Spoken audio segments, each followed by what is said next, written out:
As I record this video, platinum's price is down again. For several consecutive days, the price has been down. But in reality, there are two reasons why it should be up dramatically. Let's explore.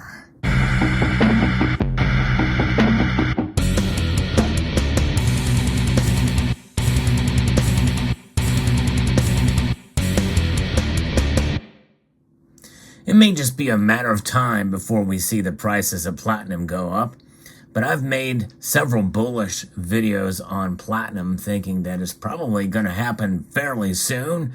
I don't like to give exact timing of things because I just don't know. And I don't want to give people the false sense of hope because I am an admitted platinum bug. I very much do feel very strongly about the metal. In fact, I think of most of the metals out there, it's probably one of the most undervalued. Now, notwithstanding, there are a lot of things against it in terms of the electric vehicle revolution that's happening now. But, seeing where that is going, that industry may be somewhat, it may be unsustainable with the technology that's out there now and the stress on the grid as more and more of those vehicles come online. And I do think they will. That revolution is underway, but there's a lot of growing pains that are going to be involved in it, which is one of the reasons why I'm not quick to jump in it. But that's a whole nother story. But there's a lot of ICE vehicles out there, that's internal combustion engine vehicles, that are continuing to be manufactured and produced. But notwithstanding, the two stories I'm going to share with you now should send platinum up higher. Why?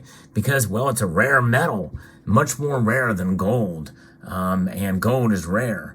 But the first one is about what happened last year about South Africa's entire mining sector has contracted by 7.2%, according to a report here from Kitco and Statistics South Africa. The domestic mining production decreased by 3.5% year on year in December 2022. Stats SA said its largest negative contributors were iron ore, which was down 15.2%, contributing to negative 2.1 percentage points. Diamond mining is down 36.9%, and platinum group metals were down 5.3%, contributing to 1.5 percentage points. The agency added that total mining production in South Africa contracted by 7.2% in 2022 compared with that in 2021.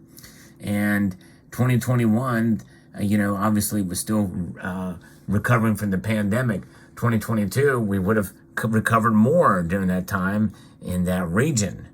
But nonetheless, the 7.2% contraction in annual mining production followed an increase of 11.6% in 2021 and a decrease of 10.4% in 2020 for obvious reasons that we just discussed. The country's seasonally adjusted mining production increased by 1.2% in December compared with November. This followed month-on-month changes of a negative 0.8% in November and negative 2.9% in October. Seasonally adjusted mining production in South Africa decreased in the fourth quarter of 2022 compared with the third quarter of 2022. This is primarily due to lower production of diamonds, iron ore, and platinum group metals.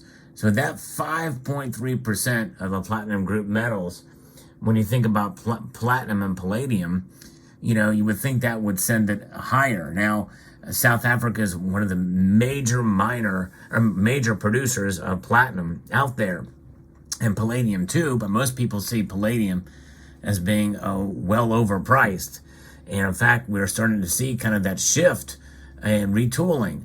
Platinum's price is now well below gold as I record this video.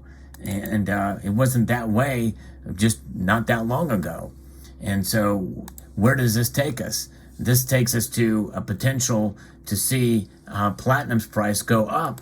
But I think it's more to do here that this price increase may have to do with what's going on in South Africa. Because it's not just that, according to what happened last year, that it should go up, but it's also just what happened here recently. And this is another story from Sky News that a state of disaster has been declared in South Africa as the country grapples with a severe electricity crisis. President Cyril Ramaphosa announced the emergency measure, which will take immediate effect during a State of the Union address on last year a couple days ago. Extraordinary circumstances call for extraordinary measures. The energy crisis is an existential threat to our economy and social fabric, said Mr. Ramaphosa. It comes as people in South Africa face rolling power cuts of up to 8 hours a day, which factories and businesses also impacted.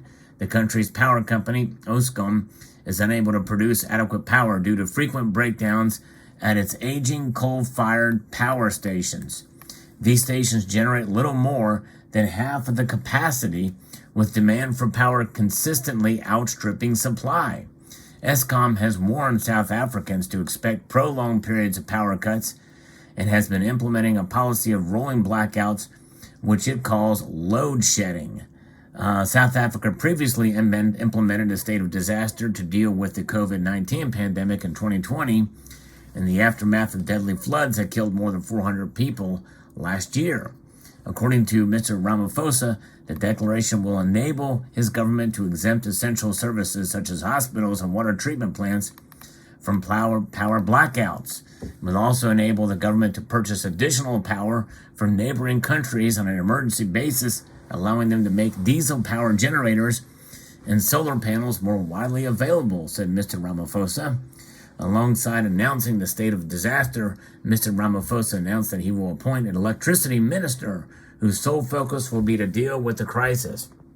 Now, there's a couple things to unpack in this.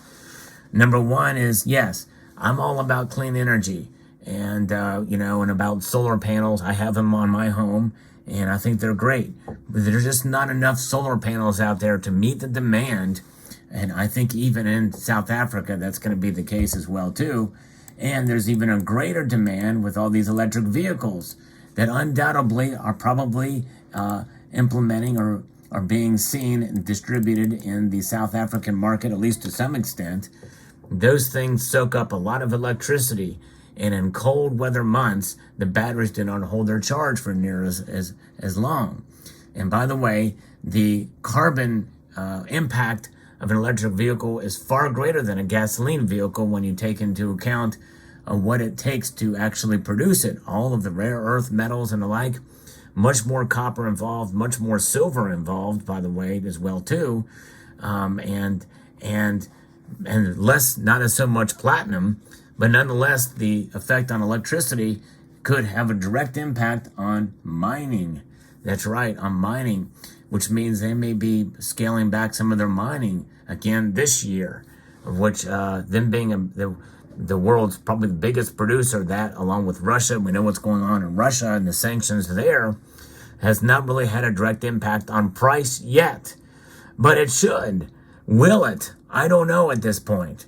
But the thing is, platinum's price is dipping a bit, and I think it's now down to a point where it was when palladium was much higher, which seems to think that we may be in transition for internal combustion engines utilizing platinum, because a lot of these metals are, or a lot of these mines, they deal with both metals, platinum and palladium. All the platinum group metals, most of them are mined in Russia and in South Africa. So that's what we're looking at here.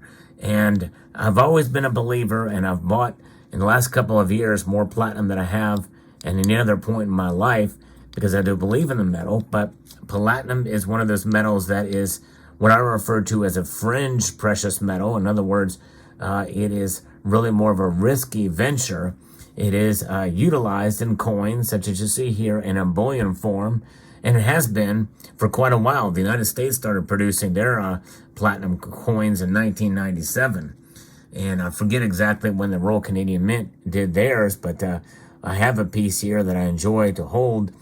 It's a desk piece here, and 2015 being the first year that they implemented security features on these platinum eagles, but they've been minted for quite a number of years. And platinum is a metal that, of all the metals that are tracked in the markets, which is gold, silver, platinum, palladium, and rhodium. Platinum is by far the densest metal, for sure. And that is an attractive feature as a catalyst. And so it has great industrial use and impact in terms of its price and the various different forms that it can be utilized in that regard. There's not a variety of uses, which means that it being a rare metal, its price can be impacted greatly one way or the other.